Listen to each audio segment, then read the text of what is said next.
আজকে এই পুচকি ganache covering কেকটা করব আর তোমাদের সঙ্গে কিছু কথা শেয়ার করব।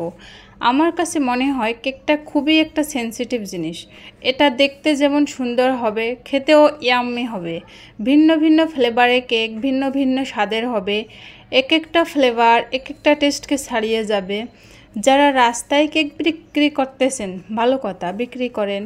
বিদেশের স্ট্রিট ফুডের দোকানগুলোতে দেখলে মন ভরে যায়।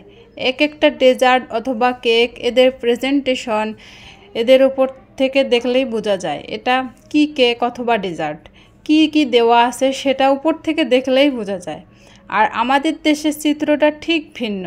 শুধু স্পঞ্জ কেক বানাতে পারলেই হলো, শুধু ফ্লেভার যোগ করলেই হলো, রসমালাই, বাটারস্কচ, ব্লুবেরি, তারপর চকলেট, কি একটা অবস্থা। ধরুন এই যে এখানকার রেড ভেলভেট, শুধু কি লাল রং মিশালে রেড ভেলভেট হয়? আর এর যে একটা অথেন্টিক টেস্ট আছে, যারা জানে না তারা যদি এখানকার রেড ভেলভেট খেয়ে মনে করে এটাই মনে হয় রেড ভেলভেট কেকের আসল স্বাদ, সে কিন্তু ওই অথেন্টিক রেড ভেলভেটের স্বাদটা পেল না। রাস্তার পাশে বিজনেস করবেন, করুন, কোয়ালিটি মেনটেন করে করুন। সেনসিটিভ কেকগুলোকে এভাবে জগা খিচুড়ি বানাইয়েন না। বিজনেসের নামা যতটা সহজ, টিকে থাকা ঠিক ততটাই কঠিন। বিজনেসের প্রথম ধাপ হচ্ছে কোয়ালিটি। প্রোডাক্টের কোয়ালিটি ঠিক থাকলে দেরিতে হলেও আপনি সফলতা ইনশাল্লাহ পাবেন একদিন।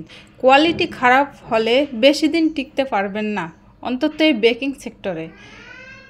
তোমাদের সঙ্গে কথা বলতে বলতে আমার কেকটা প্রায় almost done. Thank you so much watching this video. আল্লাহ হাফেজ।